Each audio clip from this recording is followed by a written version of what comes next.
नीली आंखों वाली परी की कहानी। सालों पहले भानिया राज्य में कर्ण राजा का शासन चलता था। राजा का दिल बहुत साफ था। वह हर त्योहार के दिन लोगों को दान देते थे। इस साल भी एक त्योहार के अवसर पर राजमहल में दान लेने वालों की भीड़ लग गई। राजा ने सबको भर भर कर दान दिया। अंत में कमर को झुकाते हुए एक महिला राजा के पास दान लेने के लिए पहुंची, लेकिन तब तक राजा के पास दान देने के लिए कुछ भी नहीं बचा। राजा ने तुरंत अपने गले से हीरे का हार निकालकर उस महिला को दे दिया। वह महिला राजा के सिर पर हाथ फेरते हुए आशीर्वाद देकर चली गई। अगले दिन राजा अपने बगीचे में बैठकर सोच रहे थे कि मेरे जीवन में एक पुत्र की कमी है। भगवान ने मुझे सब कुछ दिया, लेकिन पुत्र सुख पता नहीं क्यों नहीं दिया।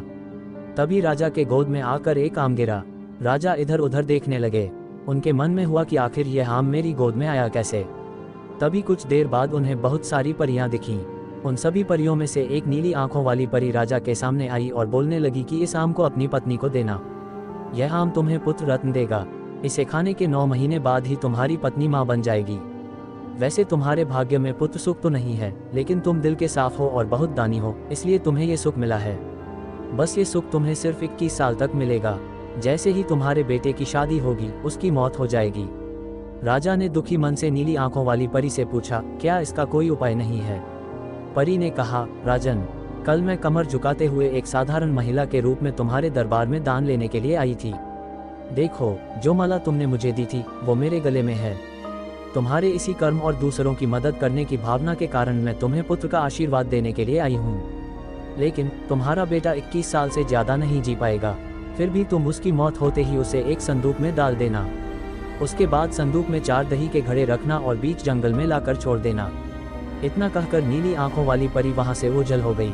राजा ने महल जाकर सारी बात अपनी पत्नी मैत्री को बता दी और उसे आम खाने के लिए दिया। राजा की पत्नी ने आम खाने के ठीक 9 महीने के बाद एक पुत्र को जन्म दिया। बेटा होने की खुशी में राजा ने बहुत बड़ा जश्न रखा। जश्न के बाद बेटे का नाम देव रखा गया। होते होते राजकुमार देव की उम्र 21 साल की हो गई। उसके विवाह के लिए प्रस्ताव आने लगे।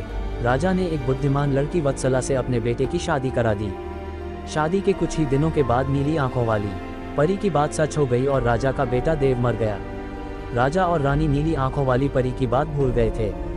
जब देव के अंतिम संस्कार के लिए राजा लोगों के साथ शमशान की ओर बढ़ने लगे तो राजा को परी की बात याद आ गई। तुरंत राजा ने सबको एक बड़ा सा संदूक और 4 दही के घड़े लाने के लिए कहा।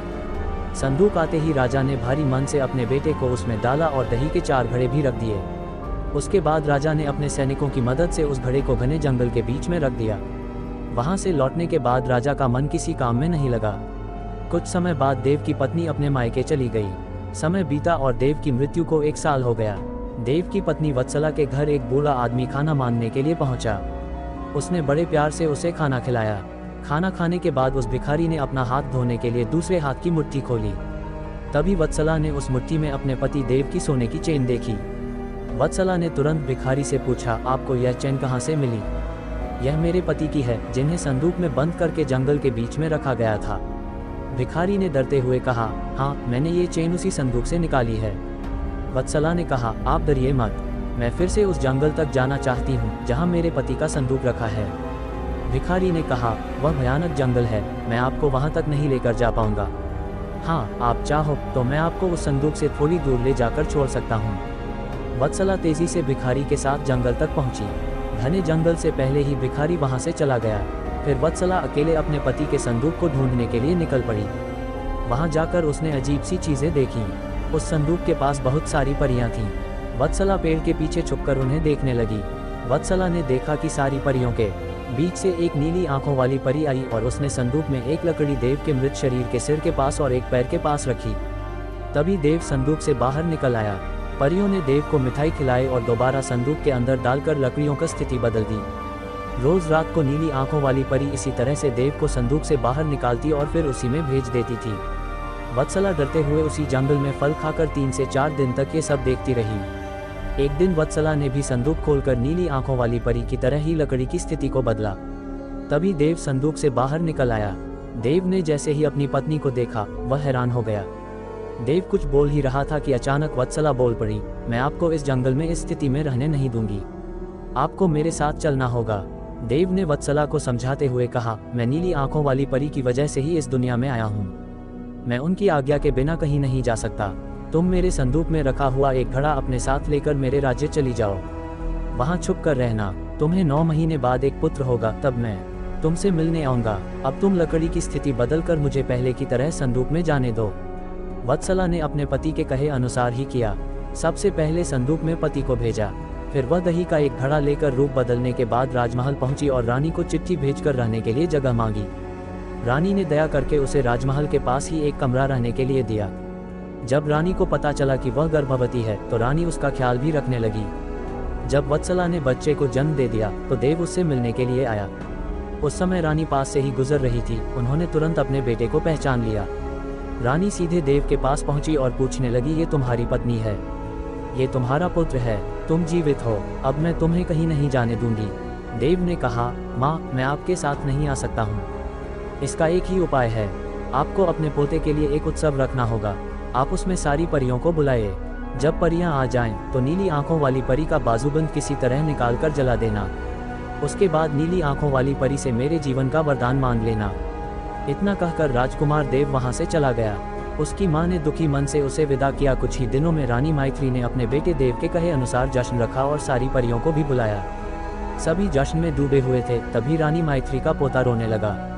रोते बच्चे को देखकर नीली आंखों वाली परी ने उसे अपनी गोद में उठा लिया। तभी रानी मैथिली ने परी से कहा, देखिए न, इसे आपका बाजूबंद पसंद आ गया है, तभी तो आपके पास आते ही इसने रोना बंद कर दिया। क्या आप कुछ देर के लिए अपना बाजूबंद इसे खेलने के लिए दे देंगी? परी ने तुरंत अपना बाजूबंद उस बच्चे को दे दिया। रानी मैथिली को इसी मौके का इंतजार था। उसने सबकी नजरें बचाते हुए उस बाजूबंद को आग में डाल दिया। नीली आंखों वाली परी ने अपने जलते बाजूबंद को देखकर रानी मैथिली ने पूछा, आपने ये क्या किया? अब हम आपके बेटे देव को अपने पास उस जंगल में नहीं रख पाएंगे। ये सुनते ही रानी मैथिली ने रोते हुए परी से प्रार्थना की। उन्होंने कहा, आपकी कृपा से मुझे बेटा हुआ था, अब आपको ही कृपा करके मेरा बेटा लौटाना होगा। मैं आपसे अपने बेटे देव की भीख मांगती हूँ। नीली आंखों वाली परी को माँ का प्यार देखकर दया आ गई और उन्हें आशीर्वाद दे दिया। परी के आशीर्वाद से राजकुमार देव संदूक से निकलकर घर लौट आया। राजकुमार अपने परिवार के साथ खुशी खुशी रहने लगा। कहानी से सीख, विनम्रता से सबका दिल जीता जा सकता है और सब्र व सही रणनीति से इंसान मुश्किल काम को भी पूरा कर लेता है। Thanks for watching this video and visit again my channel. Like, share and subscribe.